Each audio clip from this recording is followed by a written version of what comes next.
What's good, everyone? It's me, Sanitary here. So I've been told, been notified by my wife, and this has been going on for many years, that I have a mean resting face. So what exactly is a mean resting face? I was like, what is that? I guess it's the face that I tend to make when I'm kind of pissed off, annoyed, frustrated, whether it's because of bad customer service, a bad day at work, someone pisses me off, someone cuts me off, whatever. So I guess the face is, I don't know if I can reproduce it, but I don't know, something like this. I guess that's what's it. I guess that's it or something like that. And I'm not denying it at all because I have had some anger issues in the past. I do admit it. I'm much better now, but there are situations in my past that I'm not proud of, that I wish I could have handled better had I been able to control my anger. But it was never anything even remotely close to throwing things, shattering a window, getting kicked out at a public facility, getting into brawls. Nothing to that extent, but I have gotten a little bit angry at times and had that mean resting face. But the reason why, or you might be wondering, why am I freaking talking about this? Well, I think that when I tend to have this mean resting face, or whenever someone else has that mean resting face, or someone else has some built up anger, it makes the other person or parties very uncomfortable, which is 100% true.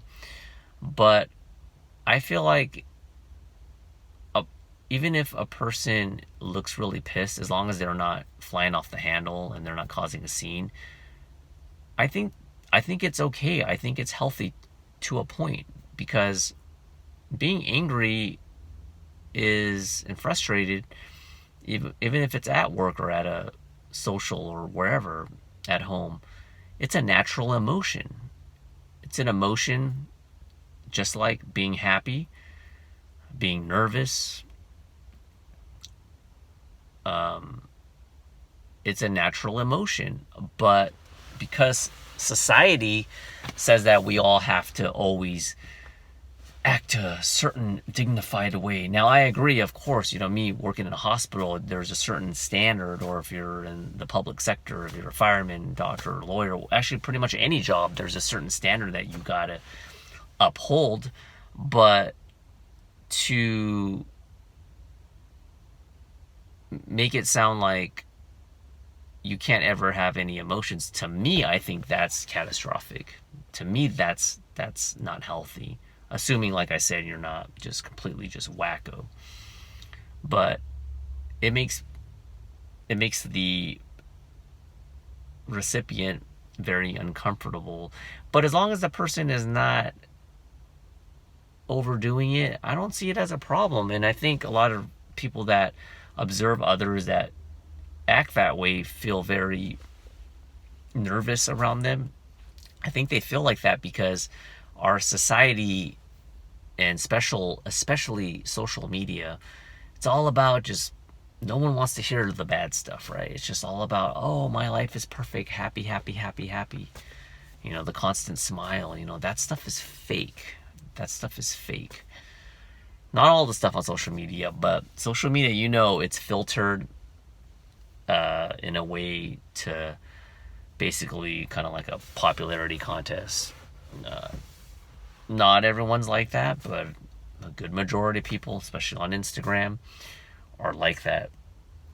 But anyway, this whole idea that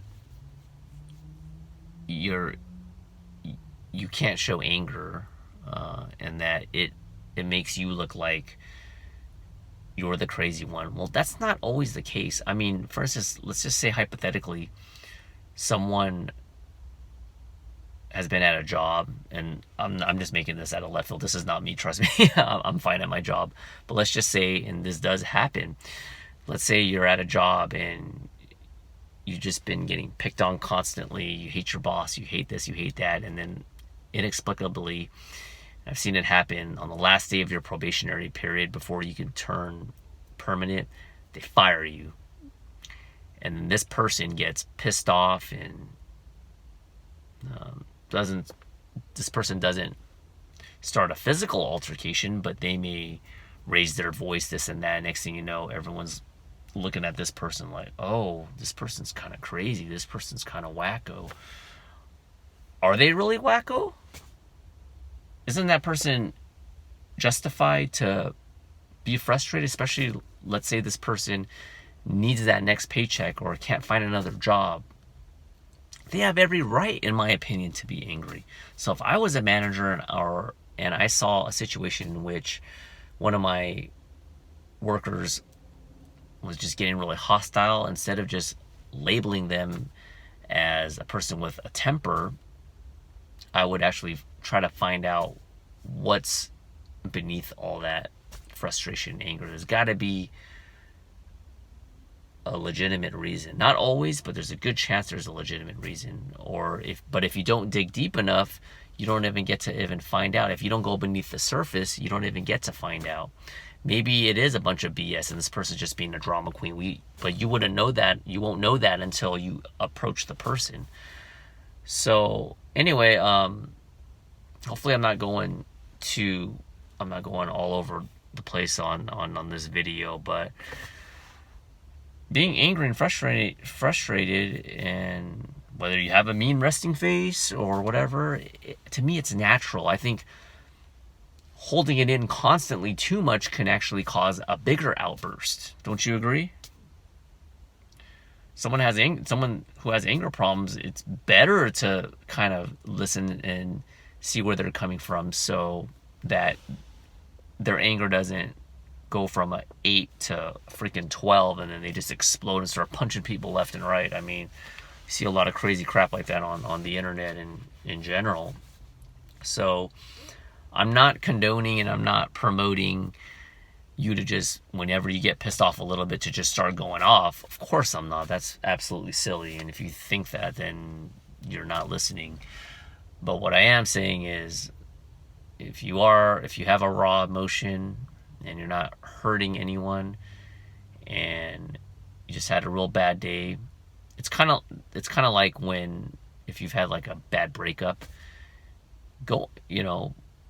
you have that right to go in your car and cry it out. Well, same thing. You had a bad day at work and your boss is on your butt, let's say hypothetically, or your friend, is talking crap and stabbed you in the back, and your marriage is going down the tubes, whatever it is, all the challenges in life. You have that right to go into your car all alone and scream your head off. Get it out of your system. That doesn't make you crazy. That makes you human. To me, that makes you human. Okay? So take the good emotions and go with those, but the bad ones, you gotta roll with it too. You can't just put it away.